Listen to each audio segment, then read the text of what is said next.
विजया सो जयवंत रहो सदा, यह ही मोक्ष उपाय। मोक्षा प्रकाशक ग्रंथ का दूसरा अधिकार जो चल रहा है, इसमें हमारी चर्चा चारित्र मुनि कर्म के उदय में जो जीव की अवस्था है, ये पिछली बार हमने आधी पढ़ ली थी। क्रोध पढ़ लिया था, मान नहीं पढ़ा था शायद, कि मान भी पढ़ लिया, मान बाकी था। तो अब हम ये इसको आगे पढ़ेंगे।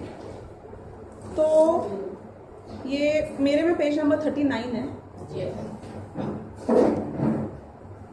तथा मान का उदय होने पर पदार्थ में अनिष्टपना मानकर उसे नीचा करना चाहता है, स्वयं ऊंचा होना चाहता है। मान कषाय के बारे में ऐसा कहा जाता है कि यदि इस धरा पर मान नहीं धरा होता तो मोक्ष यहीं धरा होता। तो मनुष्य गति में यदि आप नॉर्मली प्रवृत्ति देखो अपनी, अपने आसपास के लोगों की, सभी की, तो लोग मान कषाय के लिए अपनी जान को नहीं गिनते। मैक्सिमम उदाहरण आप जो देखोगे जो अपनी जान दे देते हैं खुशी खुशी, वो सिर्फ मान कषाय के कारण ही देते हैं। काउंट करो कैसे। अपने राज्य के लिए मरना, अपने राष्ट्र के लिए मरना, अपनी भूमि के लिए मरना। ये जितने भी पौराणिक वीर पुरुष गिने गए हैं आज तक, जो टॉप के हिस्टोरियंस ने जिनको सबसे ज्यादा मान्यता प्राप्त कराई है, इन सब में कॉमन फैक्टर आपने देखा कि क्या था? उनको पता है कि मैं लड़ने जाऊंगा अपनी भूमि के लिए तो मैं डेफिनेटली मर जाऊंगा, लेकिन वो बोले कि कायर की मौत नहीं मरूंगा, वीर गति प्राप्त करनी है। यानी कि वीर गति क्या हुआ? मान ही हुआ ना एंड ऑफ द डे। मतलब भारत इज बेटर के पाकिस्तान इज बेटर के London is better, UK is better.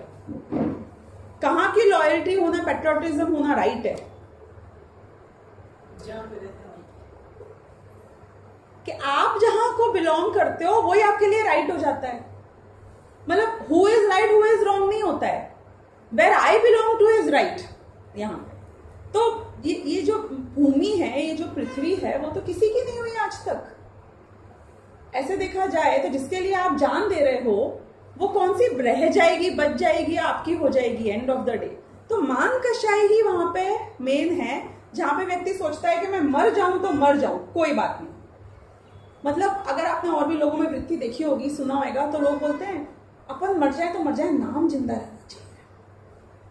अपनी कंपनी का नाम अपने नाम से रखते हैं, सड़कों का नाम, महलों का नाम, ये क्यों रखते हैं? मान कषाय है ये। तो जो बेचारा बहुत पापी जीव है, जिसके कोई इज्जत नहीं करता है, जो भिखारी है, उसके तो मान कषाय नहीं है ना। किस रूप में है उसके मान कषाय? वो बेचारा तो आप बोलो कि मेरे पाँव को पॉलिश कर तो पैसा दूंगा, तो भी तैयार हो जाएगा जूते को पॉलिश करके पैसा देने में। कि हीन वृत्ति भी मान कषाय का ही। It's not only when you have the pride and the things to take pride. It's also when you think कि आपको वो क्या बोलते हैं अपन, एक दो कॉम्प्लेक्सेस होते हैं, एक सुपीरियोरिटी और एक इंफीरियोरिटी। तो कोई भी कॉम्प्लेक्स हो वो मान कषाय ही है एंड ऑफ द डे, चाहे सुपीरियोरिटी हो चाहे इंफीरियोरिटी हो। तो हम यदि देखें कि अब मैं आपसे एक बहुत बेसिक लेवल पे बात करती हूँ, क्योंकि आप बोलोगे हम तो कोई राज्य के लिए मरने तैयार नहीं है, हम कोई नाम जिंदा रहेगा, ना सड़क हमारे नाम से है, ना स्टैचू हमारे नाम से है। कि हम जो पैसा कमा रहे हैं नॉर्मली, उसमें से कितना हमारी बेसिक नेसेसिटीज के लिए?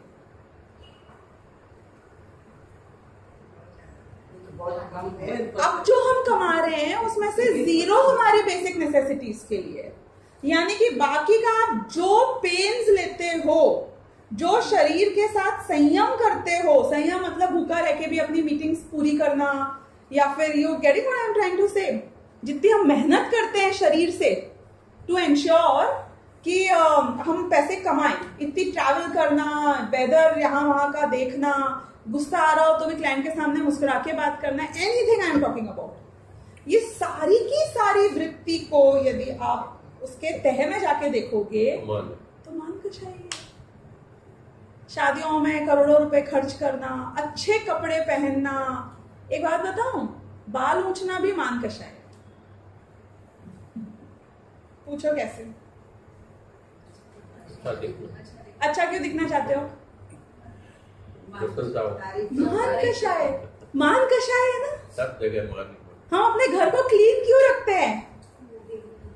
हम सजाते क्यों है? फ्लावर क्यों लगाते हैं? इंटीरियर क्यों कराते हैं? गाड़ी क्यों खरीदते हो? चलो, आपका टाटा नैनो में भी काम हो सकता है यहां से वहां जाने का, ओला उबर से भी हो सकता है। गाड़ी क्यों खरीदते हैं? उसमें भी कौन सा मॉडल, कौन सा एंड, कौन सी सीट, मतलब हम कल्पना नहीं कर सकते हैं कि हम मान कषाय के लिए क्या क्या नहीं करते हैं। हम यात्रा निकलवाए ना अगर अपने समाज में, तीर्थ यात्रा, मतलब why I am giving you so many examples here is not because you have not understood what is मान, because we don't even realize that this is form of मान. Correct. खाने के ऊपर आप किसी को बुलाओगे तो आप कितने आइटम बताओ? किसके पोषण के लिए? पेट भरने के लिए, मान भरने के लिए। तो मेरा ये बताना है कि हमारे पग पग पे, एक एक क्रियाओं पर, ब्रांडेड कपड़े पहनना, हर चीज, डायमंड की ज्वेलरी पहनना क्या है? क्या, कौन सी आपकी नीड पूरी होती है डायमंड की ज्वेलरी से? मुझे बताओ। मान कषाय की पूर्ति होती है और कुछ नहीं होता है। तो यानी कि मान कषाय यदि एक बार इस जीव के हीनपना को प्राप्त हो, यानी कि हमें यदि वो कषाय मंद पड़े, तो हमारे पास वक्त ही वक्त है, कुछ काम ही नहीं बाकी रह जाएगा। करना क्या है? आपको एक, आपने राम रावण की स्टोरी सुनी होगी। तो रावण को जो 7वें नरक गया, ये तो सभी लोग जानते हैं, और जैन और अजैन हर आदमी ये मानने को तैयार है कि वो नरक गया होगा, राइट? किस जुर्म में? क्योंकि लोग बोलते हैं कि परस्त्री को अपहरण किया था, उसका मन खराब हो गया था, इसलिए ओनली मान कषाय वॉज द कारण ऑफ हिज नरक। बहुत धर्मात्मा जीव था, आपको पता है रावण एक्चुअली में कैसा धर्मात्मा जीव था कि एक बार वो जो भक्ति कर रहा था भगवान की, मतलब वो हिंदुओं में वो शिव की भक्ति कहते हैं, एक्चुअली में तो अपने हिसाब से तो जिनेंद्र भक्ति हो रही थी, और जिनेंद्र भक्ति में वो टूट गया वायर, तो अपनी नस निकाल के पांव के उससे वायर बना के उसने भक्ति कंटिन्यू करी। Even during the fight of जो रावण के साथ और राम की फाइट चल रही थी, तब भी आता है कि बीच में अष्टानिका आ गया, तो इनने बोला कि अपन 8 दिन का युद्ध विराम रखेंगे, हिंसा नहीं करेंगे 8 दिन में। तो राम, लक्ष्मण और रावण तीनों की प्रवृत्ति बता रही हूं कैसे डिफर की, कि राम और लक्ष्मण ने बोला कि अपन, ये स्ट्रेटेजी एक्चुअली सब लक्ष्मण बना रहा था। राम वॉज अ वेरी भद्र प्रकृति पुरुष, तद्भव मोक्षगामी तो थे ही, ओवरऑल भी उनकी प्रकृति बहुत भद्र थी। तो लक्ष्मण ने सोचा कि अगर मैं राम भैया को ये बात बोलूंगा कि हम 8 दिन का युद्ध विराम कर रहे हैं, तो राम मान जाएगा, और यदि मैं यही बात रावण को बोलूंगा तो रावण भी बहुत धर्मात्मा जीव है एक्चुअली, तो वो भी मान जाएगा। तो उसने बोला कि अभी हमारा बहुत बुरा हाल चल रहा है, ये बहुत भारी पड़ रहे हैं, 8 दिन में हम अपने आप को रिवाइव कर लेंगे, कुछ विद्या एक्स्ट्रा सिद्ध कर लेंगे, और फिर उन 8 दिनों में हम वापस रिवाइव होके जाके उनके ऊपर फुल ऑन हमला करेंगे। ये स्ट्रैटेजी बनाई। अब उन्होंने बोला कि ये बात हम राम को नहीं बता सकते हैं कि इस टाइम पे हम युद्ध की तैयारी करने वाले हैं, क्योंकि राम को तो हमको यही बोलना पड़ेगा कि हम अष्टानिका के लिए एक ब्रेक ले रहे हैं, because he will not agree to this, he will say ये तो गलत बात हो गई, मायाचारी हो गई। तो राम को तो बोल दिया कि हम 8 दिन का भक्ति भाव, मतलब अहिंसा से रहेंगे। रावण को बोल दिया, रावण भी मान गया, और रावण ने भी 8 दिन तक कुछ नहीं किया, और 8 दिन में लक्ष्मण ने तैयारी कर करके अपने विश्वस्त सूत्रों के साथ में फिर फुल ऑन जाके शक्ति के साथ 8 दिन के बाद उसके ऊपर हमला किया और फिर उसको हरा। तो अगर आप ऐसे रावण को देखो तो फ्यूचर में वो हमारे तीर्थंकर बनने वाले हैं। वो तीर्थंकर प्रकृति का बंध धर्मात्मा जीव ही कर सकता है और सम्यक दृष्टि ही कर सकता है। तो उस काल में उन्हें जब सम्यक दर्शन था और जब उनकी इतनी धर्मात्मा प्रवृत्ति थी, तब उनने तीर्थंकर प्रकृति का बंध बांधा। फिर भी उनके मतलब इतने परिणाम गिरे, उसके बाद कि मान कषाय इतनी जोर मारी, इतनी तीव्र हो गई कि आप देखो कि उसके बाद उनकी क्या गति, सातवें नरक तक जाना पड़ गया। इनफैक्ट जो उनकी राम कहानी बुक है, कुछ लोगों के तो कोर्स में भी हैं जो कर रहे हैं पन्नागर ऑनर्स कोर्स, तो उस बुक में स्टोरी मैंने अभी फ्रेश पढ़ी है वापस वो, तो उसकी स्टोरी में भी बताते हैं कि स्टार्टिंग से अगर आप रावण की स्टोरी देखो तो मान कषाय इतनी हावी नहीं थी, लेकिन वंस उसने इंद्र को, जो 3 खंड का दूसरा एक मतलब राजा था, उसको हरा दिया, who was the biggest king at that point in time, and he become a त्रिखंडपति। उस टाइम के बाद उसकी मान कषाय बहुत जोर मारने लगी, he never counted anybody else. तो मुझे ये बताना है कि मान कषाय कितनी खतरनाक, इतने बड़े बड़े धर्मात्मा जीव जो दुनिया में सब कर सकते हैं, हर चीज को जीत सकते हैं, वो इस मान के सामने हार जाते। ऐसी ये मान कषाय, अपने आप को उच्च दिखने की इच्छा। देवगति में जाके भी मान का बहुत इश्यू आता है, पता है आपको ये बात? क्यों आता है? देवगति में क्या इश्यू आता है? Higher rank, lower rank, ranking system बहुत हाई है वहां पे। It's not about what you have. You have all that you need. The problem is others have better. और उनको बहुत ही कॉम्प्लेक्स सिस्टम चलता है वहां पर भी। इनकी आयु मुझसे ज्यादा, इनकी वैभव मुझसे ज्यादा, इनकी आज्ञा मुझे पालन करनी पड़ती है। इंद्र की आज्ञा को हर वहां के जीव को पालन करना पड़ता है। Whatever he says, they can't refuse. Indra एक देव को बोलता है तुम ऐरावत हाथी बन जाओ। क्यों? क्योंकि वो तीर्थंकर का जन्म हुआ है तो हमको लेके आना है। तो जिस देव को बोलेंगे तुझे हाथी बनना है, उसको हाथी बनना पड़ेगा। He can't refuse. वहां पे ऐसा एजिटेशन, रिवॉल्ट, ये सब सिस्टम नहीं है देवगति में। ऐसा पुण्य होता है इंद्र का कि वॉट एवर ही सेज वैसा ही सारे जीवों को करना ही पड़ता है, होता ही है वैसे। वो पता है जो नीलांजना थी, ऋषभ देव के दरबार में जो डांसर थी नीलांजना, आपको उसकी सैड स्टोरी नहीं पता? देवगति के जीवों को 6 महीने पहले पता चल जाता है कि उनकी मृत्यु कब होने वाली है, 6 महीने बाद होने वाली है। तो क्या नीलांजना को यह बात पता था कि 6 महीने में वो मरने वाली है? She knew about it. Neelanjana was a देवांगना। हमारे जो भी तीर्थंकर होते हैं उनके खाने की, पहनने की, एंटरटेनमेंट की व्यवस्था देवगति से होती है, डायरेक्टली इंद्र करता है। इंद्र अपने देवों को सेवा में रखता है तीर्थंकरों के। जैसे इवन तीर्थंकर की माँ की सेवा में देवियां रहती हैं, even through out the pregnancy, during the, मतलब कोई डॉक्टर नहीं या दाई नहीं करती है उसकी डिलीवरी, तीर्थंकर की माँ की स्वयं एक सेट ऑफ देवियां होती हैं जिनकी जगह हमारे शास्त्रों में आती है कि यहाँ रहती हैं। ये टाइप की निर्यापन देवियां कहलाती हैं। उनका काम ही ये होता है कि वो तीर्थंकर की माँ की डिलीवरी कराती हैं जाके। मतलब एक एक काम असाइंड रहता है देवगति के जीवों को। वहां पे एक जगह होती है, समझो भंडार जैसी हमारी लैंग्वेज में, जहां पे वो कपड़े रहते हैं देवोपनीत, जो वो कपड़े तीर्थंकरों को जाते हैं।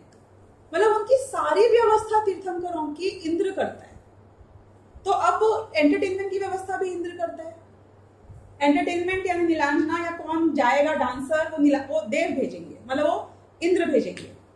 अब नीलांजना न्यू कि वो 6 महीने में मरने वाली है। 6 महीने पहले से उसको ये बात पता था।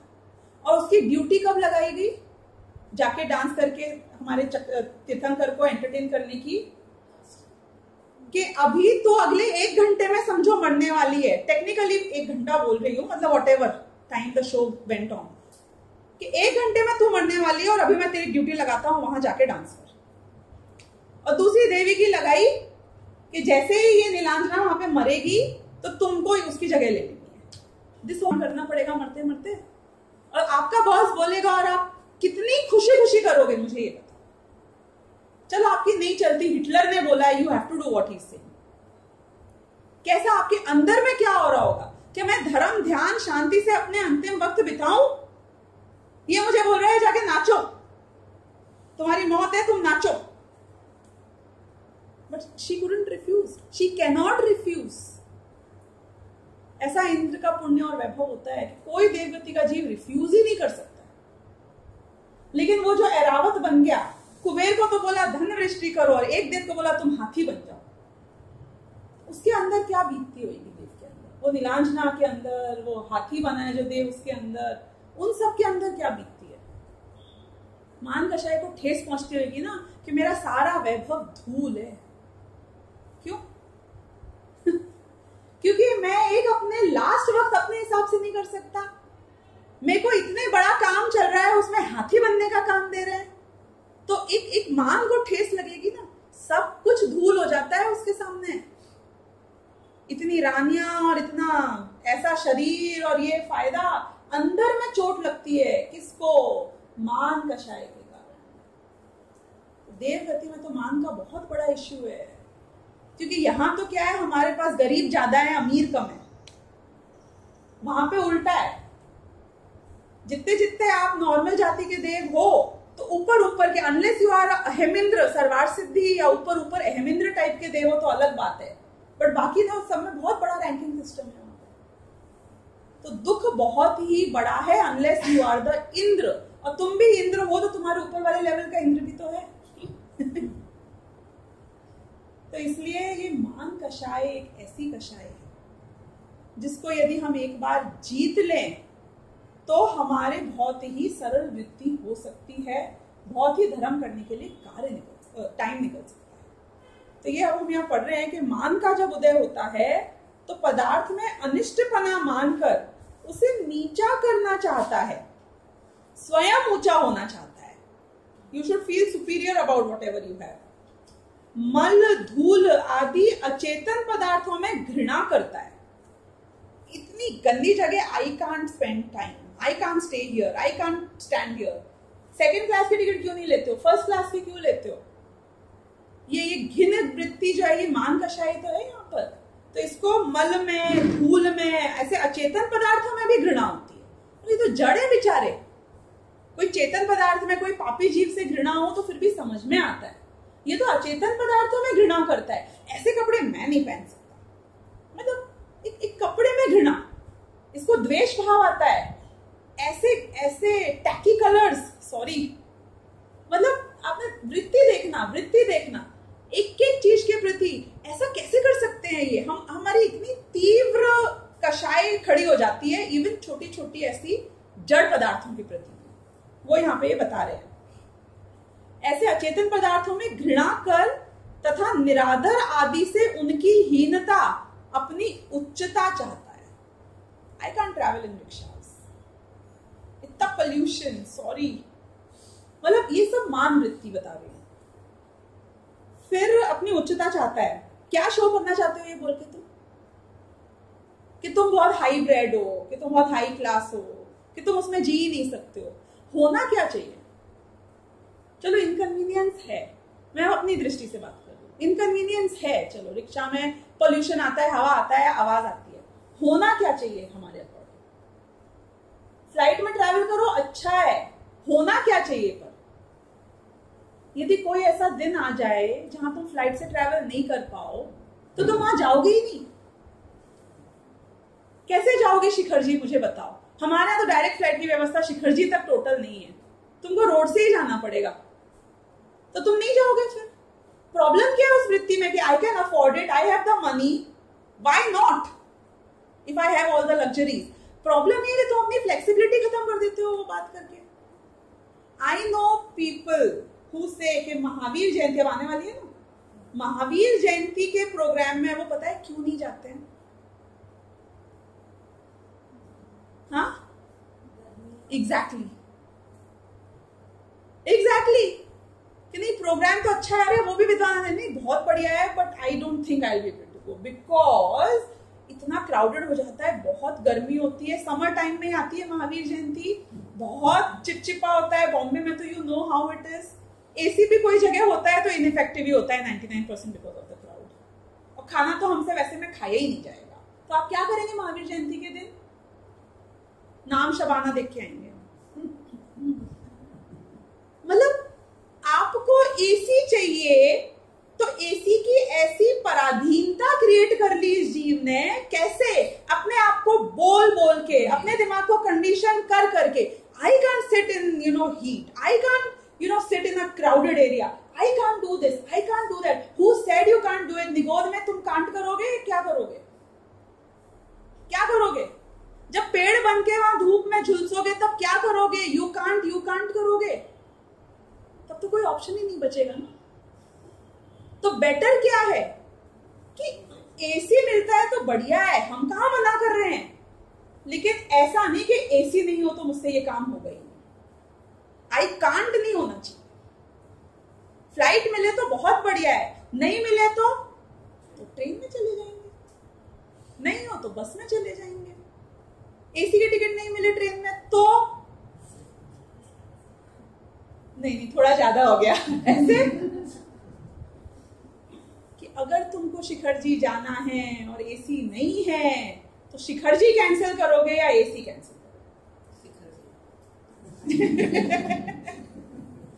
कि हमारी वृत्ति, हमें अगर ऐसी भावना पानी है कि भविष्य में मैं मुनि बनूं, भविष्य में यदि हम संयम की भावना पाना चाहते हैं तो संयम की भावना वाले तो कांटों से नहीं डरते।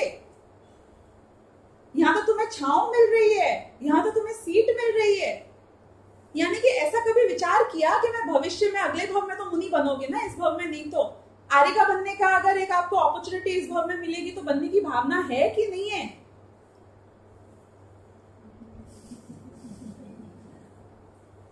हमारी तो इतने उच्च पद की अभी भावना ही नहीं है।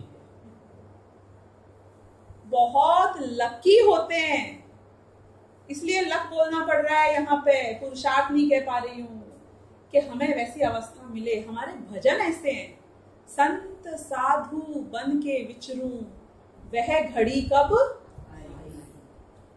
हम इंतजार करते हैं कि हमारे परिणाम कब इतने कोमल होंगे, कब अंतरंग की शुद्धि की इतनी वृद्धि होगी कि हमें ऐसे सारे के सारे परिचय भी सहज लगने लग जाए।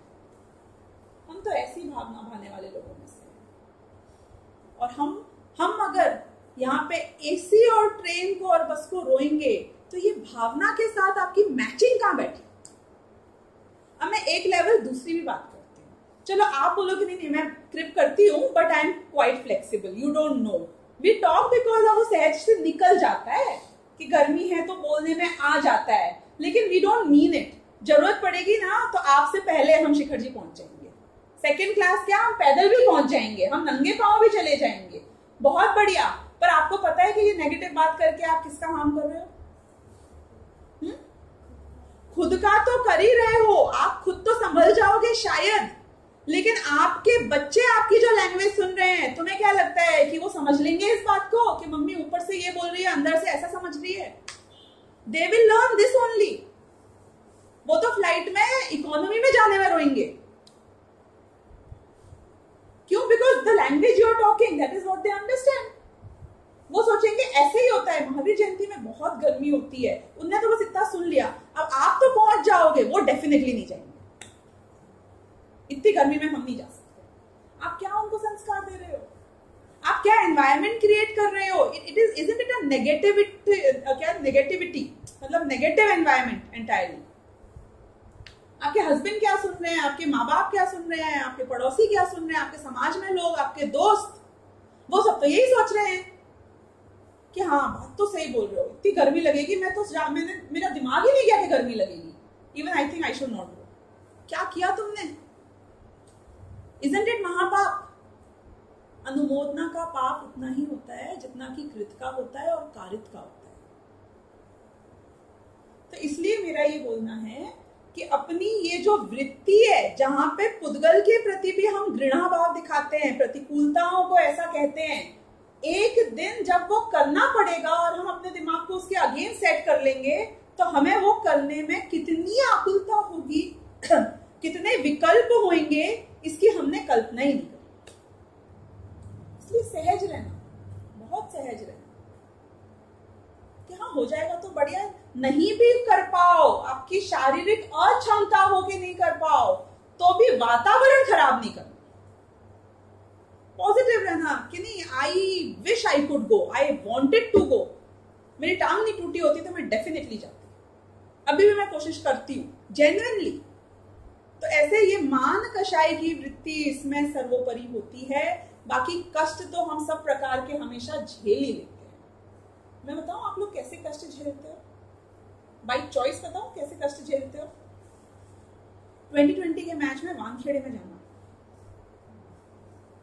एसी कॉरिडोर आपको तो नहीं मिलता है, वो आगे ग्लास वाला, तो आप फिर जाते हो कि नहीं जाते? जो जाता है वो वही एसी वाला आदमी जाता है वहां पे, जो बिना सेकंड क्लास के, बिना एसी के, बिना भीड़ के कुछ कर नहीं सकता है। मतलब भोगों के लिए हम सब कर लेते हैं, it is more about mindset. तो वो हम धर्म के कार्य को हमेशा हाईएस्ट प्रायोरिटी पे रखें, ना कि उसको सारी कन्वीनियंस होगी तो करेंगे, नहीं तो छोड़ो, ये नहीं होना चाहिए। जब वो आज जीतू भाई नहीं है तो टेनिस खेलते हैं तो पसीना आता है कि नहीं आता है? What about that? मतलब I am just giving you examples. Gym जाते हैं तो क्या होता है? मतलब आप एसी में जिम करते हो तो स्वेट आउट तो करते हो, जॉगिंग करते हो, साइकिलिंग करिए तो you sweated. What about the AC there? AC chamber बना के साइकिलिंग करनी थी अपने को, तो कि हम सब झेल सकते हैं, हमारा माइंडसेट हमें नहीं झेलने देता। जहां हमें ठीक लगता है वो हम कर लेते हैं, जहां ठीक नहीं लगता है वो नहीं करते हैं। इट इज नॉट अबाउट प्रतिकूलता, इट इज अबाउट मान कषाय, सॉरी इंटरेस्ट लेवल। एक्चुअली में यहाँ मान कषाय, जो चीज इन है वो हम सब कर लेंगे। डाइटिंग के नाम पे हमें करना पड़ेगा कितना ही उपवास, तो वहां पे हमें मान की हानि नहीं लगती है। लेकिन धर्म के नाम पे कुछ जीवों में, हर एक की बात नहीं कर रही हूं, धर्म के नाम पे यदि कोई ऐसा आचरण करेगा तो उसको मान हानि लगती है कुछ लोगों के सामने।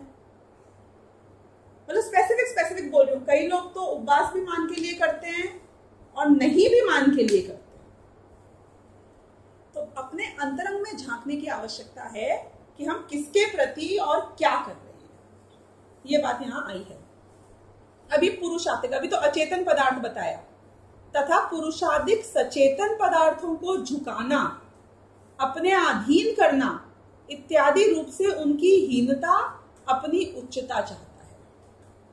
अब मैं आपको बताऊं कि नॉर्मल तो एग्जाम्पल्स बहुत ही इजी हैं कि लोग आपको इज्जत दें, आपके सामने झुकें, ये नहीं करें, उसमें भी बहुत लोगों की बहुत सटक जाती है, राइट? लेकिन हमारे में से कितने लोग जो थोड़े भी उच्च पद पे आ जाते हैं, यदि कोई धार्मिक कार्यक्रम में जाना हो और उनको स्पेशल इनविटेशन नहीं मिला हो तो नहीं जाएंगे। यदि उनको बोलेंगे कि आपको आना है ये कार्यक्रम में, हाँ तो क्या करना है? मतलब समझ में आया आपको क्या करना है? क्या मतलब मैं अध्यक्ष हूं कि मैं मुख्य अतिथि हूं? क्या करना क्या है? मतलब मुझे बुला क्यों रहे हो? नहीं, बहुत बढ़िया प्रवचन होएगा, बहुत बढ़िया कार्यक्रम होगा, नहीं, करना क्या है? कि अच्छा ठीक है, आपका 2 मिनट का भाषण है, आप मुख्य अतिथि हैं, कितने बजे है मेरा भाषण? प्रोग्राम है 3 घंटे का। नहीं, actually I got a very busy schedule, I will definitely come, आप मेरा टाइम बता दो, मैं 10 मिनट पहले आ जाऊंगा, 5 मिनट बाद चला जाऊंगा।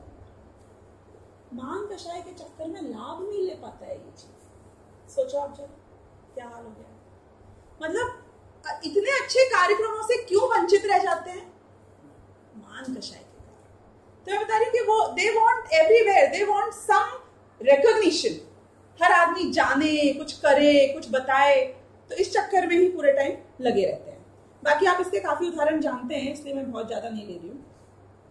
अभी बहुत बढ़िया लाइन है, सुनना। तथा स्वयं लोक में जैसे उच्च दिखे, मतलब बेटर दिखे, वैसे श्रृंगारादि करना। श्रृंगारादि में क्या क्या आएगा? Everything from dressing, makeup, everything, hair, shoes, jewellery, everything. वैसे श्रृंगार आदि करना तथा धन खर्च करना। इतनी मुश्किल से जो धन कमाता है और फिर खर्च देता है। क्यों? आपको समझो 2 करोड़ 5 करोड़ कमाने में थोड़ा टाइम, मेहनत तो लगी होगी ना। एक दिन के फंक्शन में खर्च देता है, शादी हुई नहीं, एक दिन में खर्च देता है। 4-4 हजार की थाली में खाना खिलाता है एक आदमी को। वैसे 500 रुपए देने में भी सोचता है, लेकिन 4-4 हजार रुपए की थाली में खाना खिला देता है। मतलब आप विचार तो करो कि कौन सी कषाय के चक्कर में ये क्या क्या करने तैयार हो जाता है। हम जैसे लोग तो चलो इतना ही करते हैं, लोग तो अपना घर गिरवी रख देते हैं। मतलब you look at the levels to what they go, PF तोड़ देते हैं, बुढ़ापा कैसे निकलेगा पता नहीं, पर नहीं इतना तो करना ही पड़ेगा समाज में। तो मतलब ये मान कषाय के लिए ये धन खर्च करना इत्यादि रूप से औरों को हीन दिखाकर स्वयं उच्च होना चाहता है। आपको पता नहीं है मेरा कितना खर्चा हो गया इसमें। सिर्फ खर्चा करके भी खुश नहीं होता है, he wants to talk about it, he wants people to talk about it, he wants everybody to realize, see what I have done। ये वृत्ति देख रहे हो आप कैसे कैसे कैसे चल रही है, और फिर भी आप कुछ नहीं बोले तो सब बराबर था ना, कुछ प्रॉब्लम तो नहीं हुई आपको। मतलब कोई ना कोई तरीके से अपनी मान की पुष्टि करेगा ये, तथा अन्य कोई अपने से उच्च कार्य करे उसे किसी उपाय से नीचा दिखाता है, और स्वयं नीचा कार्य करे उसे उच्च दिखाता है। सोचो हम ऐसा करते हैं कि नहीं करते हैं? एग्जाम्पल्स तुम कि ख्याल आ जाएंगे इसके भी कि नहीं भाई आपने तो 5 करोड़ की उन्होंने 10 करोड़ की क्या जबरदस्त करी थी। हाँ पर उनका तो बिजनेस है ना, तो उनके तो वो हो जाता है, उनको तो करना पड़ता है। मतलब यू विल ट्राई एंड उसको बिलिटिल करना, और हमारे तो ऐसा है, हमारे तो वैसा है। अपन से कभी कुछ गड़बड़ भी हो जाए तो भी उस चीज की महानता व्यक्त करना कि नहीं नहीं नहीं आप समझे नहीं, वो हमारे क्या ऐसा हो रिवाज है इसलिए हमने ऐसा दिखाया है। मतलब always try to show better better better of yourself. तो ये वृत्ति इसकी मान कषाय से होती है। अब बहुत बढ़िया बात ये कह रहे हैं जिसको हमेशा दिमाग में बना के रखना, इस प्रकार मान से अपनी मेहनतता की इच्छा तो हो। ये चारों लाइन जो चारों कषायों के लिए आती है बहुत इंपॉर्टेंट है। मान कषाय से अपनी मेहनता की इच्छा तो हो, जो हम सब में है, हम अपनी महानता चाहते हैं। महंतता होना भवितव्य आदि। तो मैं पुरुषार्थ करूं मान कषाय के पोषण का कि नहीं करूं? कि तू जितनी मेहनत और पुरुषार्थ करेगा मान कषाय की पूर्ति के लिए, उससे क्या होगा? उतने विकल्प करेगा, उतनी आकुलता करेगा, उतना दुखी होगा। अब पर मेरे को लास्ट में इज्जत मिल जाएगी कि नहीं मिल जाएगी? कि महंतता होना भवितव्य अधीन है। भवितव्य कि यदि महान बनना होगा, आपका अच्छा नाम होना होगा, यश कीर्ति का उदय होगा तो होगा, नहीं तो कुछ नहीं कर सकते हो आप। इसमें एक और भी ऐसे मेरे को बात ख्याल आई थी जब एक बार पढ़ रही थी तब, जैसे ये जो सैनिक लोग होते हैं, अब आगे भी इसमें वैसे इस टाइप की चर्चा आएगी। सैनिक लोग जब लड़ रहे होते हैं तो मान कषाय तो बहुत हावी होती ही है, मतलब वो पेट्रियोटिज्म या जो भी है। तो अब उसमें अगर उनकी जान चली जाती है अंत में, लेकिन वो झंडा फहरा देते हैं, कब्जा कर लेते हैं, तो उनको खुशी मिलती है कि दुख होता है? तो वो जो शरीर में एकत्व बुद्धि थी और जिसके कारण वो शरीर के लिए जीता है ना, नॉर्मली तो बचपन से मृत्यु तक शरीर ही हम अपना मान के चलते हैं अस्तित्व, उसको साइड में रख के उसको छोटा मान के, मान मतलब उसको इतनी गोलियां चाह गई, ऐसे थोड़ी मर रहा है वहां पे खड़े होके, बहुत छलनी हो गया होगा ना, हाथ पैर टूट गए होंगे, 50 फ्रैक्चर हो गए होंगे, इतनी बुरी हालत में भी उसके मान कषाय को तुष्टि मिलती है कि मैंने आखिरकार जीत लिया, अब हमारा देश या मेरा नाम जो भी ये सब रहेगा। तो वो एक भावना, एक कषाय की तीव्रता ऐसी है जिसके सामने अपने मरण को ही नहीं गिनता। एक कषाय की तीव्रता। अब ये भी विषय आएगा पर आपको बताऊं। फिर भी जो लोग प्यार में मर जाते हैं एक दूसरे के, प्यार में मतलब समझ रहे हो ना, normal typical Hindi movie newspaper में भरे हुए हैं आजकल इस टाइप के, ये लड़के को ये लड़की से प्यार हो गया था तो मृत्यु को भी नहीं गिना, मर गया उसके लिए, लड़की लड़के के लिए मर गई। ये कषाय की तीव्रता से मरण हुआ कि नहीं? लोभ कषाय की तीव्रता है। और क्या है ये? एक कषाय की तीव्रता इसको कष्ट गिनने ही नहीं देती बाकी के शरीर के। उस शरीर के जिसमें एकत्व बुद्धि है, जिससे अपना अस्तित्व मानता है, उसके कष्ट नहीं गिनता एक कषाय के। सोचो जरा, पैसे के लिए लोग मरते हैं, सच्ची में जान दे देते हैं, मतलब एक इतनी सी एक कषाय की पूर्ति के लिए जीव अपनी मृत्यु को नहीं गिनता है। ये पतंगा होता है, ये सिर्फ इसे देखना पसंद है, थ्रिल। क्या देखना, अग्नि को देखना, उसका कलर वो लाइट से इतनी अच्छी लगती है, तो उसकी स्पर्शन इंद्रिय काम नहीं करती है क्या जब उसको अग्नि की उष्णता पता चल रही होती है? लेकिन फिर भी जाके अपने आप को उस अग्नि में प्रवेश करा देता है, क्योंकि वो इतनी अच्छी दिखती है कि मर जाऊंगा तो मर जाऊंगा, इसमें तो घुस के रहूंगा, इसको तो पाके रहूंगा। एक एक कषाय की तीव्रता, एक एक इंद्रिय की तीव्रता, स्पर्श इंद्रिय की तीव्रता पता है कैसे हो सकती है? बताऊं मैं आपको। रसना इंद्रिय की तीव्रता पता है कैसे हो सकती है? बताऊं मैं आपको। डायबिटीज वालों से पूछो, उन बीमार लोगों से पूछो जिनको बिल्कुल घी तेल अलाउड नहीं है, हार्ट पेशेंट्स हैं, एक एक इंद्रिय की तीव्रता के सामने अपनी मृत्यु को नहीं गिनता है। यानी कि बलवान कौन? कषाय। इतनी तीव्रता ये कषायों की हमारे होती है। अब मायाचारी बताते हैं, तथा माया का उदय होने पर किसी पदार्थ को इष्ट मानकर नाना प्रकार के छलों द्वारा उसकी सिद्धि करना चाहता है। मायाचारी आप लोग सब समझते हो, बहुत अच्छे से समझते हो। You know what it is, everybody knows right. मन में कुछ सोचना, बोलना कुछ, मैनिपुलेट करना, राइट। तो अब ये उसके लिए नाना प्रकार के छलों द्वारा उसकी सिद्धि करना चाहता है।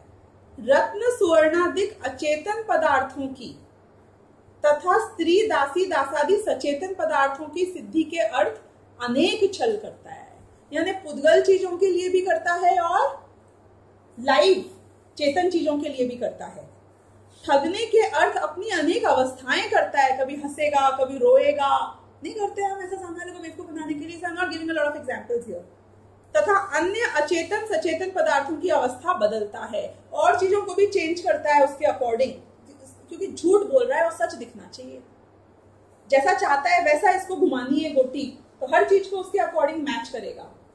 तो टैक्स की चोरी भी छल में आएगी एक तरीके से। छल नहीं करता है, पता है मैंने इतना कमाया है पर दिखाना मुझे इतना है, तो बोलेगा कहाँ कमा रहा हूं मैं इसमें, मैं तो नुकसान कर रहा हूं। ये सब छल में आएगा, राइट। ओके, कहाँ गया ये? ठगने के अर्थ अपनी अनेक अवस्थाएं करता है तथा अन्य अचेतन सचेतन पदार्थों की अवस्था बदलता है इत्यादि रूप छल से अपना अभिप्राय सिद्ध करना चाहता है। अब मुझे इंपॉर्टेंट बात यहां वापस बताओ कि क्या है। इस प्रकार माया से इष्ट प्राप्ति, इष्ट सिद्धि के अर्थ छल तो करे, परंतु इष्ट सिद्धि होना भवितव्य आधीन। सारे एफर्ट्स का क्या हुआ मुझे? देखो मैं आपको एक एग्जांपल देती हूँ, बहुत ध्यान से सुनना और बिल्कुल लागू करना। अगर आप लोग मैं जो कहूँ वो करोगे, राइट, सपोज मान लेते हैं एक बार के लिए मैं आपसे ये बात बोलूं कि मैं आपको एक ही पुस्तक दे रही हूँ, आप घर जाओ और इसको पढ़ो। धर्म की पुस्तक नहीं है। दिन भर मैंने आपको होमवर्क दिया, आपको ये 50 पेज पढ़ के आने हैं। फिर आप कल पढ़ के आए तो फिर आपने बोला अब इससे क्या अर्थ निकाले हैं, क्या आपने पढ़वाया है हमें? कुछ नहीं, गया। नेक्स्ट डे अभी आप एनालिसिस करके आओ सचिन तेंदुलकर के ऊपर अगले दिन। फिर आप दिन भर गए, फिर आपने खूब मेहनत करी, फिर आप वापस आए, अब क्या? कुछ नहीं, फाड़ के फेंक दिया सारा एनालिसिस।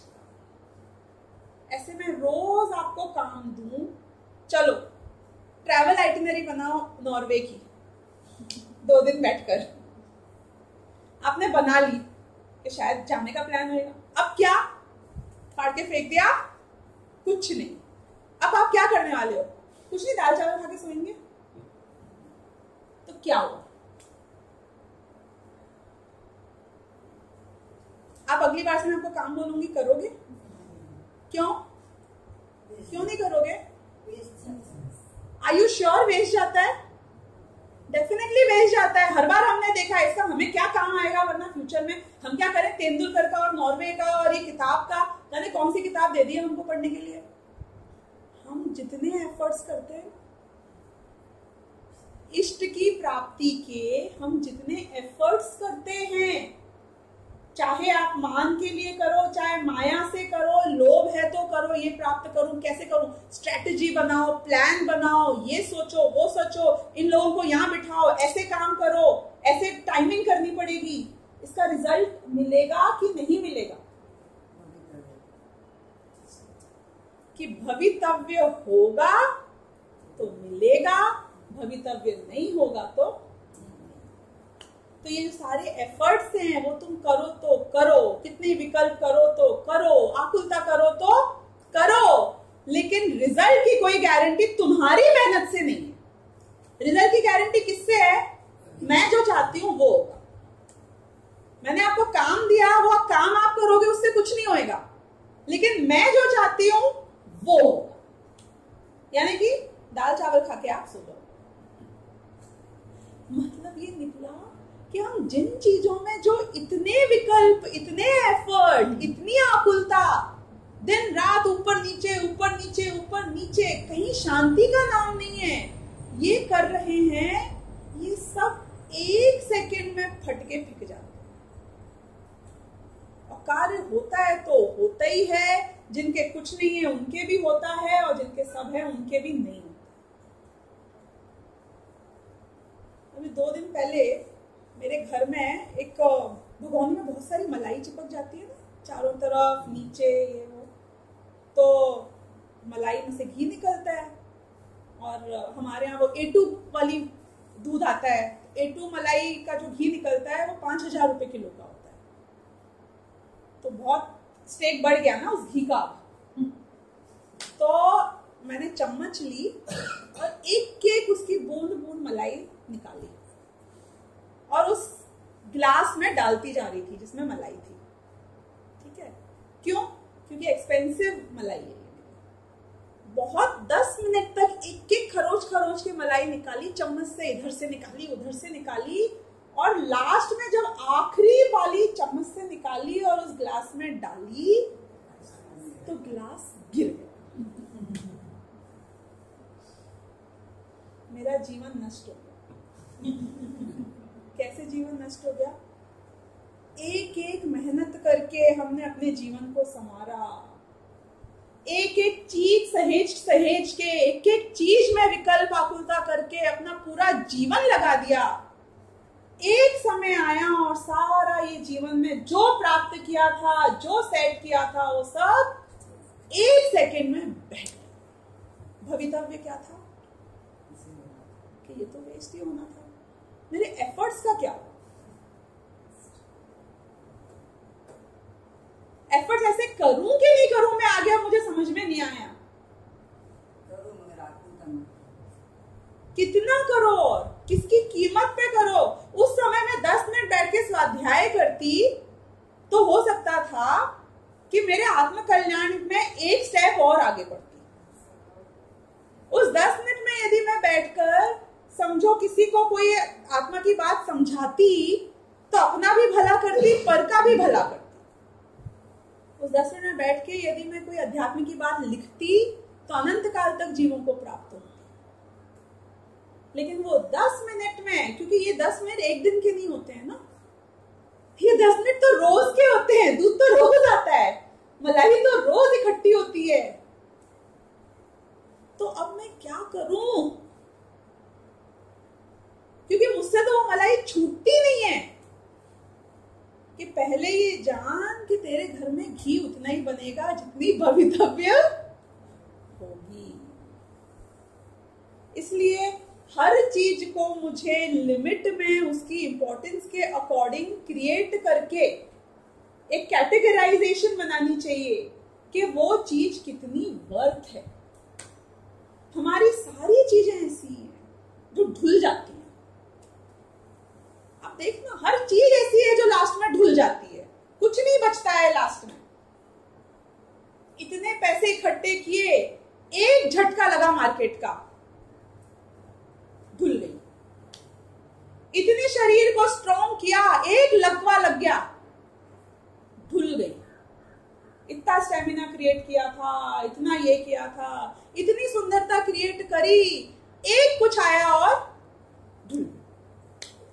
मतलब हर चीज में आप सोचना कि वो मुझे यहाँ ये बताना है कि ये सारी जो आप इष्ट सिद्धि के लिए क्रोध, मान, माया, लोभ, ये सारी जो कषाय करते हो, जो राग द्वेष करते हो, ये राग द्वेष से तुम्हें क्या प्राप्त होता है? कि राग द्वेष जितना करोगे उतनी आकुलता प्राप्त होगी। कार्य होगा कि नहीं होएगा, आकुलता तो ठीक, वो तो मैं मैनेज कर लूंगा, अनादिकाल से आकुलता में जीता आया हूं, अनंत काल तक आकुलता में जी सकता हूं। काम होगा कि नहीं होगा, कि काम का तेरी आकुलता से कितना कनेक्शन है? कोई कनेक्शन नहीं है। काम तो होना होगा तो होगा, और नहीं होना होगा तो नहीं होगा। तो फिर आगे से मलाई निकाले या नहीं निकाले इलाबे कि सहज भाव से जितने टाइम में, जितनी कम से कम आकुलता में, तुझे जरूरी थोड़ी अपना विचार भी उसमें पूरा लगा दे, राग भी उतना लगा दे, और ये मानकर, सबसे इंपॉर्टेंट बात, ये मानकर कि ये जो घी बनेगा ये प्लेटफॉर्म पे ढुले या पेट में जाके बाथरूम में ढुले। नहीं, बहुत इंपॉर्टेंट बात बता रही हूं। एंड ऑफ द डे उस घी को तो नाली में ही जाना है। मेरी बात समझे आप? ये पैसा मेरे पास आके जाए कि मेरे पास आए ही नहीं, ये इंद्रियों की भोग मिलकर मैं नरक जाऊं कि मैं बिना मिले नरक चला जाऊं, एंड ऑफ द डे ये संसार की अवस्थाओं की जो गति होनी है वो तो संसार में ही होनी है। उसमें से एक कण मुझ में नहीं आ जाएगा उस घी का, और ना मेरा एक कण उस पुद्गल में रह जाएगा। ये इतना हमने वैभव क्रिएट किया, इतनी मान कषाय से इतनी वर्चस्व प्राप्त किया कि 3 खंड का राजा बन गया रावण। वो उसकी जो मान पुष्टि हुई थी वो 7वें नरक में कितनी हो पा रही है? ऑल ओवर ना, नरक में जाते ही वहां उसको मान कषाय की तुष्टि मिलती होगी, कुछ कोई उसकी सेवा करता होगा कि ये तो त्रिखंडी महाराज आए हैं यहाँ पर नरक गति में, उनका स्वागत है, कि सब धुल जाएगा। वो रावण भी नरक गया, और वो रावण का कोई सैनिक हो जो एकदम सबसे छोटा सा पदाचारी, वो भी नरक गया, सब बराबर हो गए अंत में। वो 3 खंड का एक इतना परिग्रह उसके चिपक नहीं गया, उसकी आत्मा के साथ कहीं नहीं गया, ना उसका वैभव कहीं निकल गया। यानी कि हमारी सत्ता, हमारा अस्तित्व इस संसार में रहते हुए, इन भोगों में, इन कषायों में रहते हुए भी इनसे भिन्न है। और मैं कितनी कषाय कर लूं या मैं कषाय नहीं करूं, उससे मेरे उस अस्तित्व को, उस शुद्ध कारण पर्याय को कुछ नहीं होता है। तो ये जो सुपरफ्लुअस, ऊपर सतह पे रहने वाले राग द्वेष के परिणाम हैं, इनको, इनका जीवन जीना नहीं, समझे आप बात? इनका जीवन जीने का मतलब सहज भाव से आ जाए राग तो राग को जान लो, सहज भाव से विकल्प नहीं आए तो उस विकल्प को जान लो, अपने अस्तित्व को उसमें रहते हुए भी उससे भिन्न जान। पता नहीं आप लोगों में से कितने लोग मेरे साथ यहाँ पे चल रहे हो, लेकिन असली बात यही है, गहरी बात यही है कि जो मेरा राग का परिणाम आ रहा है उससे भवितव्यता में जो होना होगा सो हो जाएगा, फर्क नहीं पड़ेगा। कैसे फर्क नहीं पड़ेगा? कि मुनिराज को विकल्प आया कि मैं आहार लेने जाऊं, तो वो गए शहर की तरफ, वो गए शहर की तरफ। अब आहार मिल गया कि नहीं मिला, क्या हुआ? आपको क्या लगता है? आपको क्या लगता है? मुनिराज को क्या लगता है कि मिलेगा कि नहीं मिलेगा? कि तो क्यों जा रहे हो तुम शहर की तरफ? क्यों जा रहे हो आहार लेने के लिए? अगर तुम्हें आकांक्षा नहीं है, इच्छा नहीं है आहार की, तो जाते क्यों? कि विकल्प आया है तो मैंने अपना काम कर लिया कि मैं गया। अब मिलेगा तो मिलना था इसलिए मिल गया, और नहीं मिलना था तो नहीं मिला, वो भवितव्य के आधीन। तो नहीं मिला तो अब क्या करोगे? कि कुछ नहीं, मेरा तो विकल्प आया था और विकल्प पूरा हो गया, काम खत्म। अब मैं वापस जा रहा हूं अपना आत्म ध्यान करने के लिए। वो जो इवेंचुअल रिजल्ट है उसकी प्रोफाउंड एब्सोल्यूट एक्सेप्टेंस है अभी से ही मेरे अंतरंग में। क्या बिजनेस करते हो? करता हूं। कमाओगे कि नहीं कमाओगे? कि विकल्प आता है तो मैं तो ऑफिस जाता हूं, मुझे लगता है सब सही चले, सब सही हो जाए, उस हिसाब से पुरुषार्थ करके आ जाता हूं। हो जाएगा तो होना होगा तो हो ही जाएगा, और नहीं होगा तो मेरे अंतरंग में कसर नहीं है कि मैंने कुछ नहीं किया था।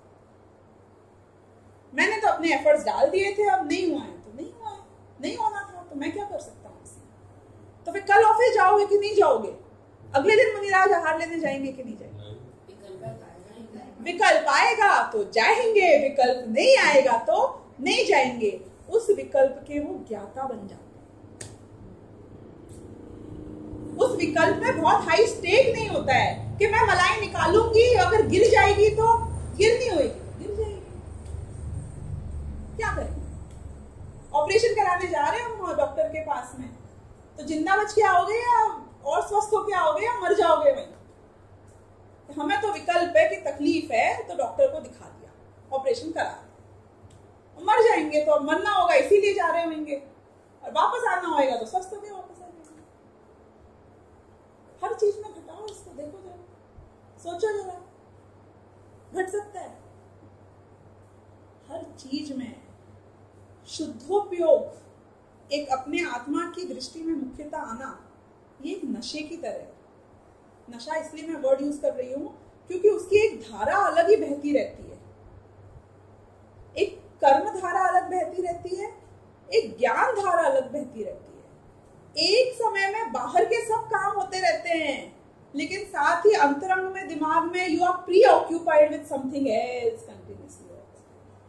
और वो जो प्री ऑक्यूपेशन है वो अनंत शांत स्वरूप है, वो अनंत निराकुलता स्वरूप है, अनंत निश्चिंता स्वरूप है, महाशांति रूप है।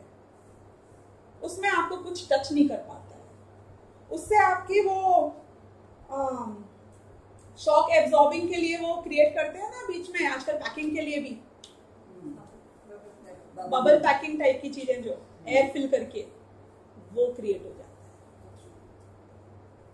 कि ऊपर में परिणाम आ रहे हैं, वो धप धप धप धप होते रहेंगे, पर शांत धारा हमारी स्टेबिलिटी को इम्पैक्ट, अंतरंग की शुद्धता को इम्पैक्ट नहीं होता।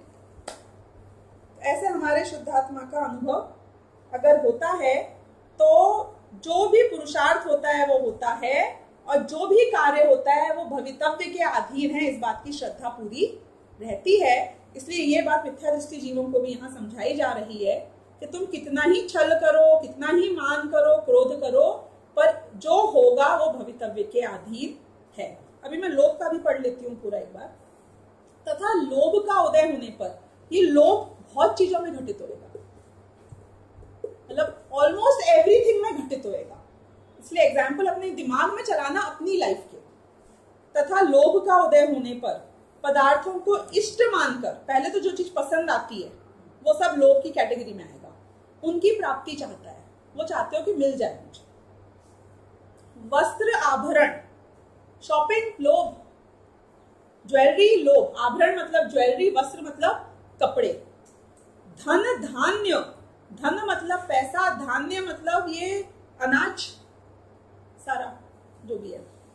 अचेतन पदार्थों की तृष्णा होती है, तथा स्त्री पुत्रादिक चेतन पदार्थों की तृष्णा होती है। लोभ मतलब अपने पति के प्रति, पत्नी के प्रति, बच्चों के प्रति, माँ बाप के प्रति, भाई बहन के प्रति, समाज के प्रति, भगवान के प्रति, ये सारे जो राग हैं ये सब लोभ है। लोभ का आपने एक्सपेंस देखा कितना बड़ा है। मुनिराज को शास्त्र स्वाध्याय का, धर्म प्रचार का, उपदेश का, ये भी लोभ है। लोभ सबसे बड़ी कषाय है, पाप का बाप है। क्यों?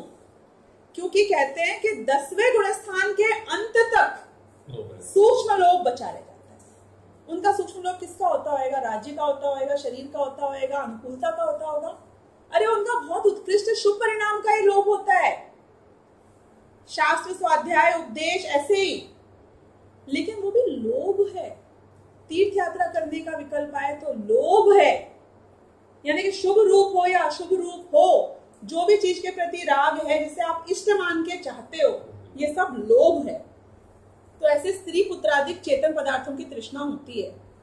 तथा अपने को या अन्य सचेतन अचेतन पदार्थों को कोई परिणमन होना इष्ट मानकर उन्हें उस परिणमन रूप परिणमित करना चाहता है। लोभ सिर्फ वस्तु का नहीं होता है कि मिल जाए और काम हो जाए, लोभ उसकी पर्याय का भी होता है।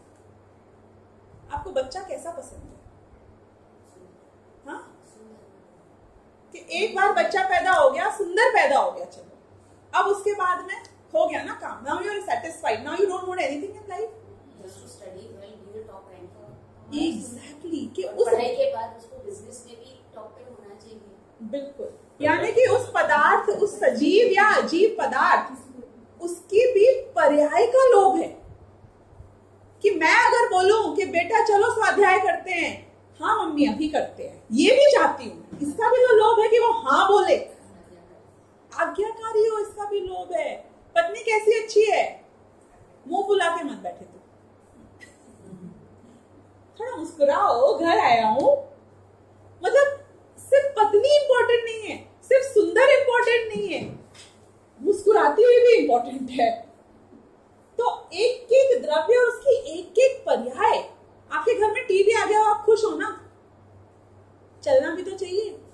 कौन सा चैनल, वो भी चलना चाहिए। मतलब एक एक डिटेलिंग में जाओ, नहीं नहीं तू ये रेड कलर की साड़ी मत पहना कर, तू ये येलो कलर की टी शर्ट मत पहना कर, क्या प्रॉब्लम है, वाइट वही है, चेंज थोड़ी हो जाऊंगी, येलो टी शर्ट पहन लूंगी तो।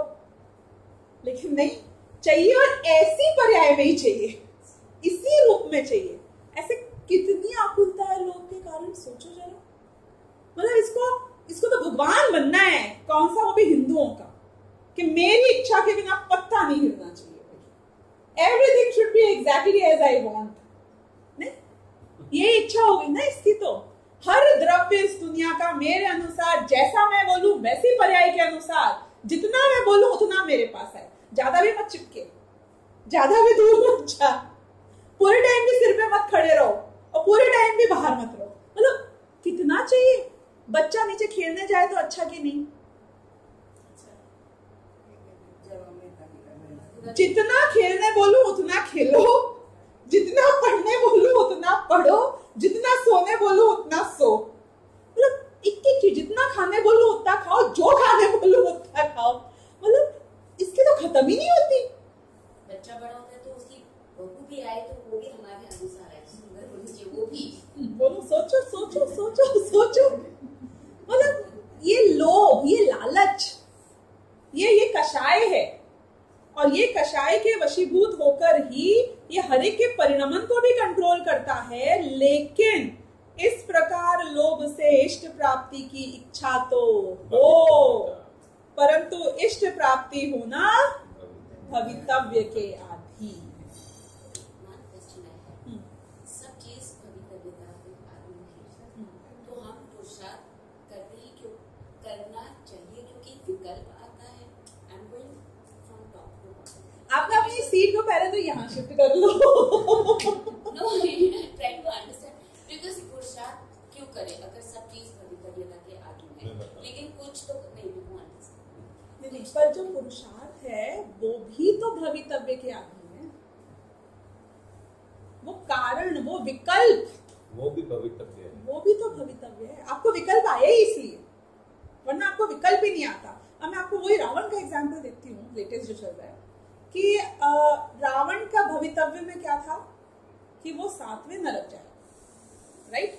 अब भवितव्य कब होगी उसके 7वें नरक की, वो इतना धर्मात्मा बना रहेगा जितना बचपन से था, तो ऐसे धर्मात्मा जीव नरक जाने लग गए तो हो गया कल्याण भाई। तो अब कैसे होएगा ये बताओ मुझे, how will you connect the dots now, कि उसके लिए उसको बहुत तीव्र मान में राज्य गति पे लड़ते हुए मरना जरूरी है। ये तो आपको पता है ना, राजेश्वरी से नरकेश्वरी, जो गद्दी पे मरता है वो नियम से नरक जाता है। Was like granddaughter as of Ravan, बहुत बड़ा राजा था वो, राइट। तो अब इतने बुढ़ापे तक भी उसने अपने बच्चों को राज्य नहीं दिया, उसको ऐसा नहीं आया कुछ भी, तो उसको कुछ गलत करना जरूरी था। बहुत सेटल्ड राज्य था, इतना पावरफुल था, कोई उसके सामने आंख ही नहीं दिखाता था। 3 खंड का राजा, इतने इस्टेब्लिश्ड आदमी को कौन आके मतलब चैलेंज करेगा। अब वो गलत काम कैसे करेगा बताओ। तो उसके लिए उसको जरूरी था कि वो समझो लड़ाई करे। लड़ाई करने के लिए जरूरी था कि रीजन हो, कि कोई छोटा आदमी इतने बड़े आदमी से भिड़े। Ram Lakshman were very small time kings. उसके राज्य के अंदर ही बहुत लो कैटेगरी के छोटे से किंग थे। वो भी ये विद्याधर, वो रोड वाले समझो, ये हाई टेक्नोलॉजी वाले, और इनके पास आदिवासी समझो। इतना बड़ा डिफरेंस था दोनों में। तो भी वो इनको करे, उसके लिए रीजन चाहिए था। रीजन बना कि उसको विकल्प आया कि मैं सीता को हरण करूं। फिर भी उसने हरण करने के बाद भी उसने बोला कि नहीं, I will not do her any harm, I will also give her back to her husband, लेकिन मैं जीत के करूंगा। ये सब विकल्प क्यों आए उसको? ये सब पुरुषार्थ क्यों किया उसने? क्योंकि भवितव्य था कि उसको नरक जाना, तो उसके अकॉर्डिंग ये भी फिक्स था कि उसके परिणाम ऐसे बिगड़ेंगे। वो परिणाम बिगड़ेंगे, उसके लिए भी ये फिक्स था कि उसको वैसे वैसे निमित्त बनेंगे। वो उसको सीधा नजर कैसे आ गई, किसने बता दिया, कहां से पता चल गया, कहां जा रहा था, जंगल में कैसे देख लिया, how did he know, there are so many ifs and buts to it. तो ये सारी चीजें जो बैठी, ये सब भवितव्य के अधीन थी। एक एक चीज भवितव्य की। जिस दिन वो पैदा हुआ था उस दिन से नहीं, अनादिकाल पहले से पता था केवल ज्ञानियों को कि रावण नाम का जो बच्चा पैदा होएगा उसके साथ ऐसा ऐसा। ये सब भवितव्य के अधीन रहता है। वो भी उसका पूर्व का ऐसा किया हुआ होगा तो भवितव्य भी एक्चुअली में तो ऐसे ही था, आपको पता है। Actually Sita was Ravan's wife in one of the lord of previous भव। एंड आपको नहीं पता ये वाली स्टोरी, बहुत शॉर्ट में बता देती हूँ, टाइम अप हो गया है तो। रावण जो, अपने को राजा वाजा के नाम याद नहीं है, I will have to read that story again to tell you the names, पर उसका मोटा मोटी जो याद है वो बता देती हूँ। रावण का जीव एक किंग था, उसकी वाइफ थी सीता उस वाले पर्याय में, and Ravan loved Sita like anything in that birth. अब क्या हुआ कि एक दूसरा राज्य का राजा जो राम का जीव था, वो इसके राज्य में कहीं कुछ करते हुए आया या लौटते हुए विश्राम किया, तो उसने उसको अतिथि सत्कार किया। तो उसने सीता को देखा और उसका मन सीता पे आ गया, राम का। एंड बहुत पावरफुल राजा था, बहुत हैंडसम था, ये वो देख के सीता का भी मन उस पे आ गया। In spite of being married to Ravan, Ravan was blindly in love with Sita, but Sita का मन राम पे आ गया। तो सीता के जीव को जब ये जा रहा था, राम का जीव वहां से विदा ले रहा था उस राज्य से, तो वो सीता को अपने साथ ले गया। एंड रावण का जीव कुछ कर नहीं पाया because he was such a powerful king, और वो उसकी वाइफ को ले गया और he was so madly in love, तो वो ताकत नहीं थी तो कुछ कर नहीं पाया। दुखी हो के शोक में सीता के मर गए रावण का जीव।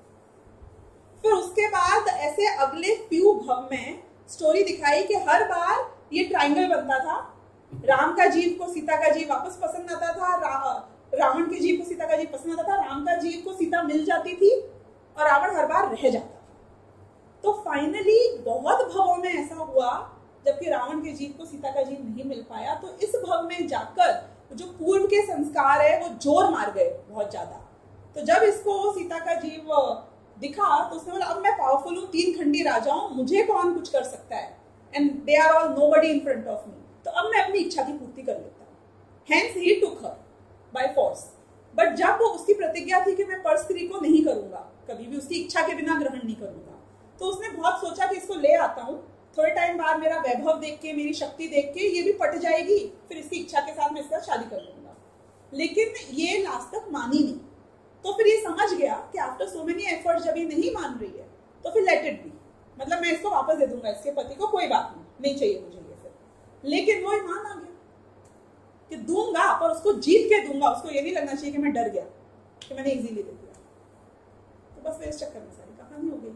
तो वो पूर्व संस्कार ही थे जो इतने टाइम से चले आ रहे थे। आपको पता है फ्यूचर में क्या होने वाला है? सॉरी, रावण का जीव तीसरे नरक में गया है, 7वें में नहीं गया, मुझे अभी याद आया। और सीता के जीव ने तीसरे नरक जाकर रावण के जीव को संबोधन कर करके, मतलब उसकी स्थापना करी है, वापस पुनर्स्थापना करी, मतलब जो धर्म मार्ग में। और भविष्य में रावण का जीव तो तीर्थंकर बनने वाला है, और सीता का जीव रावण के जीव का गणधर बनने वाला है। भविष्य में ये होना है। और लक्ष्मण का जीव नीचे के नरक गया है, तो इसीलिए सीता का जीव लक्ष्मण को संबोधन करने नहीं जा सकता है, क्योंकि तीसरे से नीचे नहीं जा सकते हैं देवगति के जीव। तो this was my bad, I said 7th but it was 3rd। तो ये ऐसे चलता है। अब आपकी जो भवितव्यता वाली बात है, भवितव्य तो क्या है कि तीर्थंकर बनना है रावण के जीव को। इसलिए सीता का जीव, जबकि समझो मेन दुश्मन तो सीता की जीव का रावण ही था ना उस भव में, उसकी अच्छी खासी लाइफ बर्बाद करने वाला, तो भी उसको ऐसी दया आई और उसने जाके तीसरे नरक में संबोधन दिया। और अब मतलब you go back and back, अपनी अपनी भवितव्यता के अनुसार सबके विकल्प कितने चेंज हो जाते हैं, आप ये देखो ना, सबके परिणाम चेंज हो जाते हैं। और ये हर टाइम एक जन्म के बाद फिर वापस मनुष्य गति लेते हैं। कौन? कोई जरूरी तो नहीं। कौन? उसके पहले जो भी सीता या दो राजा हुआ, उन्होंने फिर मरने के बाद मनुष्य गति ली, फिर मनुष्य गति ली। हाँ, तो बीच में दूसरी गतियां भी आई होगी। अब देखो पुराणों में मुख्य मुख्य बातों के वर्णन होते हैं और जो अनइम्पोर्टेंट बातें होती हैं उनको नहीं बताते हैं। तो हो सकता है कदाचित हो भी और नहीं भी हो, ये मुझे पता नहीं है। तो पुराणों में या तो कई बार जितनी स्टोरीज अपन ने पढ़ी इम्पोर्टेंट, क्योंकि बड़े वाले पुराणों में से छोटे छोटे सिनॉप्सिस भी आ जाते हैं। जैसे अब शेर के भव में और भगवान महावीर के भव के बीच में बहुत भव थे, पर हमको कितने याद है? हमको तो शेर वाला पता है, एक वो श्रीमान नाम का, श्रीमती नाम की जब राजा रानी हुए थे तब पता है, और फिर उसके बाद में ये महावीर वाला भव पता है। तो अनइम्पोर्टेंट चीजें गौण हो जाती है हिस्ट्री की, it is like that. But fact में हो सकता है कि हो भी और नहीं भी हो, आई डोंट नो, तो मैं नहीं कमेंट कर सकती। What were you saying? No, what I'm saying is I'm still not. Then why do we talk about Purusharth? Where is Purusharth if everything is Bhavi? Because जैसे कि यदि मैं यहाँ से मेरे घर तक जाऊंगी तो यहाँ से गायब होके वहां भी प्रकट हो जाऊंगी, लेकिन भवितव्य क्या है कि मैं घर जाने वाली हूँ अगले 1 घंटे में। तो क्या होगा कि मेरे मन में विकल्प आएगा, चलो घर चलते हैं। तो मैं क्या करूंगी विकल्प के अकॉर्डिंग? ऐसे खड़ी होंगी, मैं यहाँ से बाहर निकलूंगी, लिफ्ट लूंगी, प्रोसेस तो सारा चलेगा, ऐसा नहीं प्रोसेस नहीं चलेगा, लेकिन उस प्रोसेस के साथ में जो होने वाला है उसके अकॉर्डिंग प्रोसेस चलता रहेगा। ये भी तो हो सकता है रास्ते में एक्सीडेंट हो जाएगा, मैं मर जाऊंगी, तो ये भी हो सकता है कि मैं इसलिए यहाँ से उठी, खड़ी हुई, निकली, गई और एक्सीडेंट हो गया। मतलब एनीथिंग, कि मैं खाना खाऊंगी कि नहीं खाऊंगी, एक एक चीज को गिन लो आप, जो भी गिननी है, कि वो सब उसके अकॉर्डिंग क्रियाएं तो दिखेंगी आपको। मुनिराज को खाना नहीं मिलने वाला था, भवितव्य। ऋषभ देव मुनिराज को 6 महीने तक रोज आहार निकलने के बावजूद आहार नहीं मिलने वाला था, ये था भवितव्य। तो रोज वो पुरुषार्थ करने गए कि नहीं गए? 6 महीने बाद मिला कि नहीं मिला? वो 6 महीने बाद का दिन कब आया? जब 6 महीने रोज आया, उसके बाद 6 महीने वाला दिन आया ना, लास्ट वाला, जिस दिन मिल गया था। तो वो एफर्ट तो हमारे जैसे विकल्प आते हैं वैसे होते हैं, और उस एफर्ट के अकॉर्डिंगली जो कार्य होना होता है वो होता है, और नहीं होना होता है तो नहीं होता है।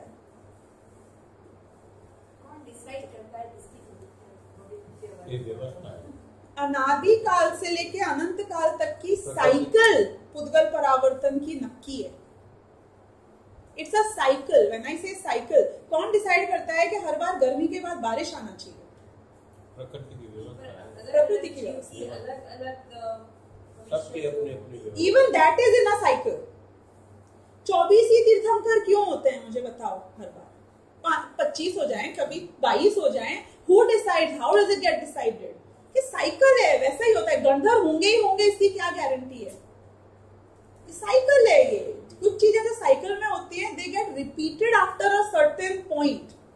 तो उसकी साइकिल जितने ज्यादा वेरिएबल्स होते हैं उतनी बड़ी साइकिल होती है, but gets repeated end of the day. ऐसा बोलते हैं ना, टोटल दुनिया में 6 या 8 लोग होते हैं जिनका सेम चेहरा होता है। रिपीट हो गया साइकिल में, मतलब चेहरा, समझे ना? रिपीट हो गया। वो एक साइकिल थी कि इतने लोगों के बाद इतना रिपीट होएगा ही होगा, ये फीचर सेम ही होंगे।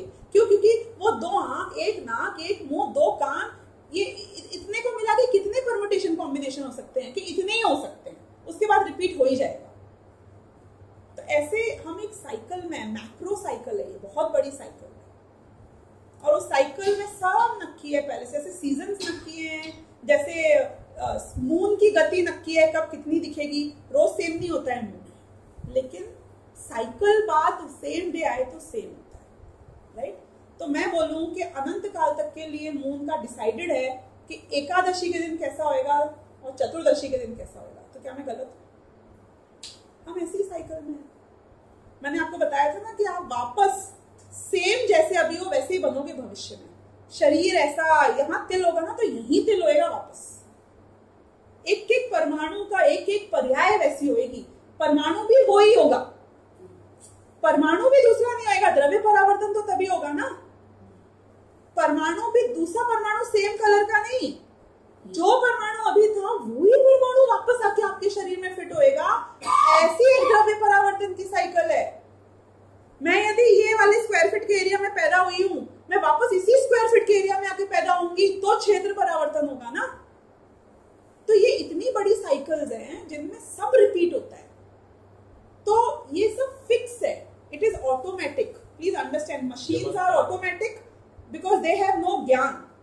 उसमें सब कुछ सेम ही होता है, व्यवस्था है वो मशीन की। एक बटन चालू किया तो सारे पुर्जे अपने उसी हिसाब से चलेंगे। ऐसे हम सब पुर्जे हैं, एक बड़ी पुद्गल की व्यवस्था है, उस सब में हम पार्ट्स हैं। उसमें सिर्फ इतना डिफरेंस होता है जैसे एक आउटपुट है और एक इनपुट है, राइट। मशीन में एक प्रोडक्ट बाहर निकलता है, एक अंदर आता है। ऐसे 6 महीने 8 समय में 608 जीव यहां से मोक्ष चले जाएंगे हमारी साइकिल से बाहर, और 6 महीने 8 समय में 608 जीव नित्य निगोद से बाहर निकलेंगे हमारी साइकिल के अंदर। हमारी साइकिल के नंबर में कुछ डिफरेंस ही नहीं है, सेम चलती है अब हमारी साइकिल। अब इसमें वो सर्टेन पर्याय हैं जहां से मोक्ष होने वाला है, जैसे तीर्थंकर की, सचिन रानी है, सौधर्मेंद्र, एक एक भव अवतारी है, ये अगले भव से मोक्ष जाएंगे। उन पर्यायों में वही जीव आते हैं जिनका अगले भव में मोक्ष होना है। तो जो भी प्रतिनारायण बनता है रावण की तरह, वही जीव आता है जिसको नरक जाना है। बलभद्र वही बनता है जिसको देवगति जानी है। नारायण वही बनता है जिसको नरक जाना है। अब उसको ऐसे भाव आएंगे, इसलिए वो 3 खंड जीतने के लिए पुरुषार्थ किया कि नहीं किया रावण ने। भवितव्य क्या थी कि 3 खंड जीतेगा, पुरुषार्थ करके जीतेगा कि बैठे बिठाए जीत गया। पुरुषार्थ भी नक्की है इन द सेम साइकिल। अब वो कब होएगा, उसको भाव वैसे आएंगे, विकल्प आएगा, that person becomes unstoppable, you can't do anything about it. आपके हाथ में ही है ना, ये आप ही कर रहे हो जो कर रहे हो। आप अपने आप को कहाँ कंट्रोल में रखे हो, आप मुझे बताओ ना जरा।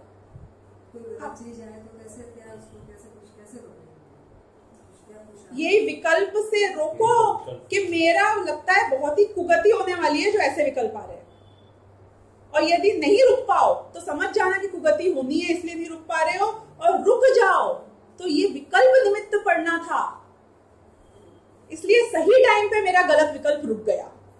ऐसा भी तो होता है ना कि एक्सीडेंट नहीं होना था पर वहां रोड पे तो एक्सीडेंट होना था और मुझे उस गाड़ी में एक्सीडेंट नहीं होना था, मेरी गाड़ी छूट गई।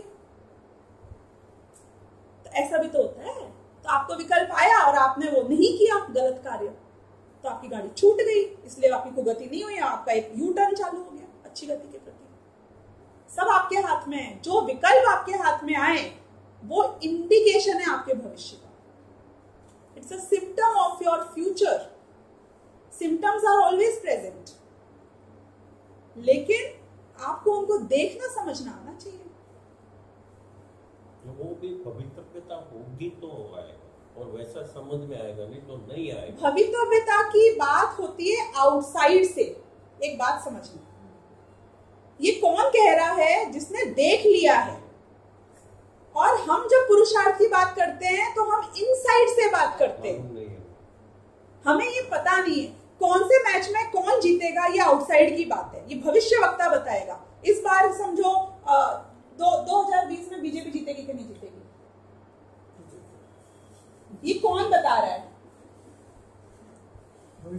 भवितव्यता को यदि कोई भविष्य दृष्टा यानी कोई ज्योतिष बता रहा है तो आप मुझे इतना सा बता दो कि अमित शाह को फिर निकाल देते हैं पार्टी से, उसका कोई काम नहीं है अपने पास। Modi doesn't need to do anything. वैसे ही भवितव्य नक्की है, जीतने वाले हैं। Why are they working so hard? क्यों बेचारे 4 घंटे सो रहे हैं and all that, right? I mean let's थोड़ा लाइट करते हैं चीजों को, है ना? कि वो अमित शाह की उतनी मेहनत स्ट्रैटेजी पूर्वक ही जीतेगी। भाई आप समझते नहीं है, क्योंकि कार्य पुरुषार्थ पूर्वक होता है। लेकिन अमित शाह ऐसे सोचेगा कि मैं तो जीतने ही वाला हूं, बीजेपी तो जीतने ही वाली है, मैं क्यों कुछ करूं? ऐसे नहीं कार्य होता। लेकिन भवित ये बाहर से देख के बता रहे हो तुम, क्योंकि वो काम कर ही रहा है, मेहनत कर ही रहा है, ये सही डायरेक्शन में जा रहे हैं, सब कुछ बैठ गया है, यूपी आ गया है, ये आ गया है, वो आ गया, हो जाएगा। तो bhavitavya is the outside view of the same thing who knows the future. I know कि फ्यूचर में जो होना है वो होगा, आई नो कि मुझे उसी हिसाब से विकल्प आ रहे हैं। बाकी कि भैया मेरे भ्रष्ट भी होते हैं विकल्प और अच्छे भी आते हैं, इसका मतलब है कि इतना बढ़िया नहीं होना होगा इसलिए विकल्प खराब हो रहे हैं, तो विकल्प को सुधारूं कि नहीं सुधारूं? कि कोशिश करके सुधरते काहे तेरे विकल्प, बता जरा कितने लोगों के कोशिश करके सुधर गए? हमारे तो सुधर रहे हैं भाई, तुम्हारी भविष्य सुधर नहीं होगी। उसका मतलब ये है कि पुरुषार्थ करना है। हाँ? उसका मतलब ये है कि पुरुषार्थ करना नहीं। इसका मतलब है कि सही डायरेक्शन में सही पुरुषार्थ करना। इसका मतलब है कि मुझे मेरे को कोई चीज की बहुत लालच आ रहा है कि मुझे ये मिल जाए, अब मैं उसके लिए पुरुषार्थ करूं या नहीं करूं? बार बार यही बात आती है कि पुरुषार्थ एवरीथिंग इज प्रीडिटरमाइंड, कुछ पता ही नहीं विकल्प क्यों करना, विकल्प आता है क्योंकि वो विकल्प भी तो प्रीडिटरमाइंड है, वो प्रोसेस भी तो प्रीडिटरमाइंड है। एक मिनट, हर टाइम विकल्प जरूर नहीं है।